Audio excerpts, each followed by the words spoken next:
then we move immediately. Gas, gas, quick boys. Okay, so we're moving to something that's quite up tempo. We have the use of these exclamation marks, which are important because obviously we know an exclamation mark means something's being exclaimed, something's important, something's being yelled.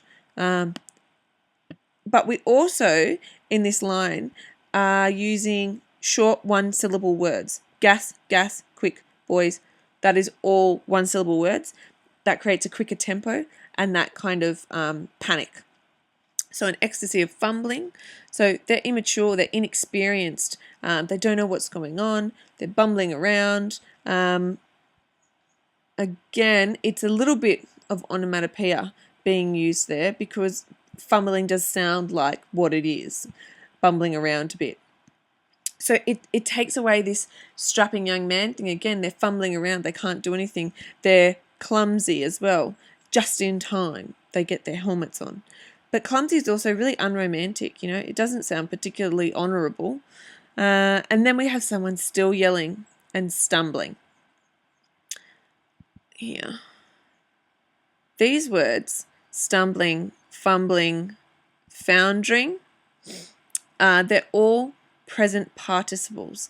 That means stumbling is present tense. Even though this is past tense, we make it past by saying he was stumbling, but the word stumbling is present, present participle. Fumbling, stumbling, and foundering. They're emotive, okay? They affect our empathy. We see this man doing this.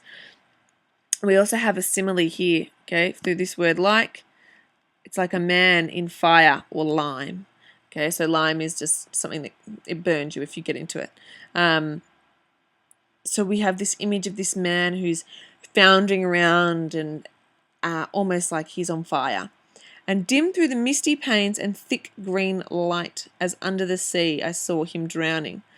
This whole little bit is a big metaphor, okay?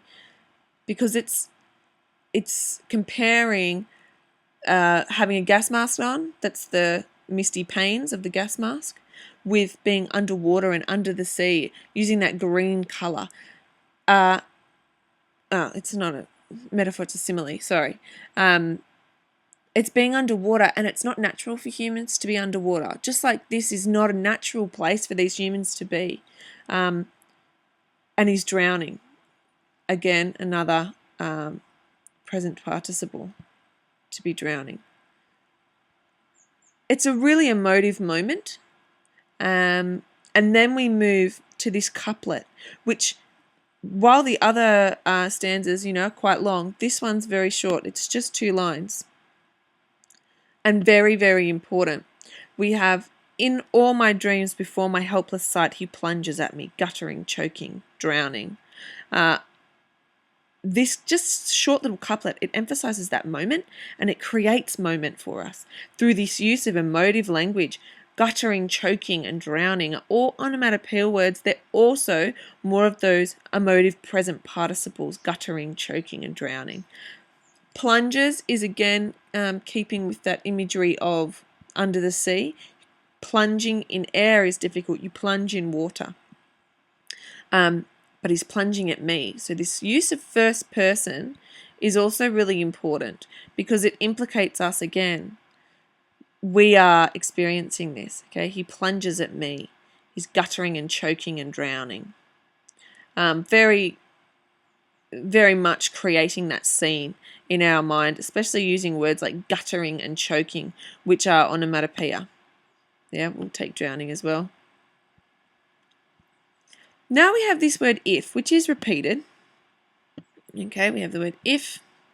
Let's put wavy lines. If there and if here. This is asking our reader to implicate themselves. It's argumentative. If in some smothering dreams you too could pace, you. Right? This is where we change from first person, I, me, even we. Now it's you. It's directly talking to the reader. If in smothering, okay, so smothering, that's more emotive language. And a bit of onomatopoeia, and it is that present participle. So your dreams are smothering you, they're all consuming, he can't get it out of his head. If you two could pace behind the wagon that we flung him in. Flung, again, that's a really unromantic word. Okay? You're not gently placing this war hero, you're flinging his body into a wagon because you just got to get out of there. There's no decorum or no honor in that. And watch the white eyes writhing in his face. Okay, watch white writhing is our alliteration, but we also have assonance here because we're using the I and I, so white and eyes. Again, we're having this sound created for us. And when we're using sound, what we're doing is creating that scene even more for the reader. And it's a horrific image. We watch the white eyes writhing in the face. Okay, so his eyes are just bobbling around in his face. And that's what they're seeing after they've flung him into the wagon.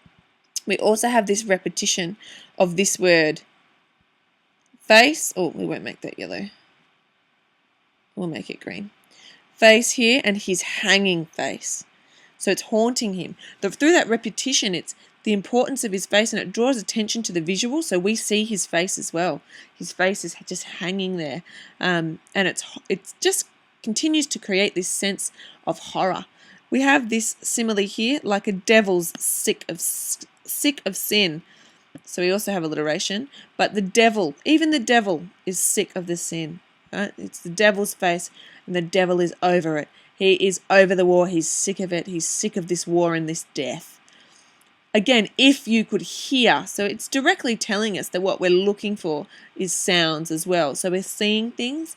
If you could be there, if you could hear it, at every jolt, the blood come gargling from the froth-corrupted lips, obscene as cancer, bitter as the cud of vile, incurable sores on innocent tongues.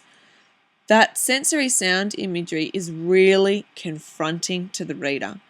It's hugely confronting. It absolutely brings forth this scene to us, and we can't ignore it.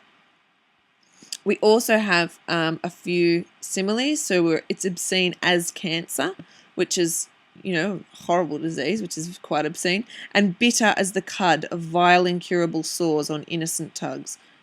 So cud is what cows eat. So again, this is dehumanizing us.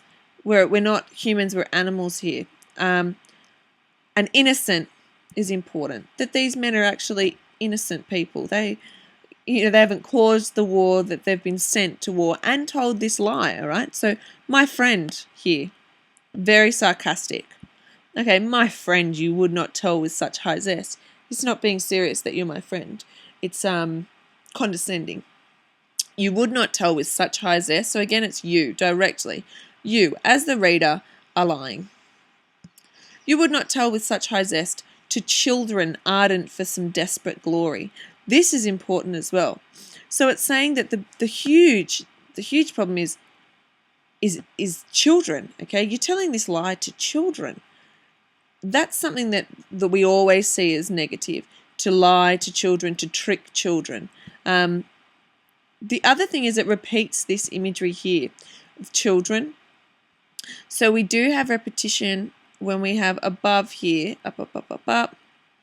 Boys is also an image of children.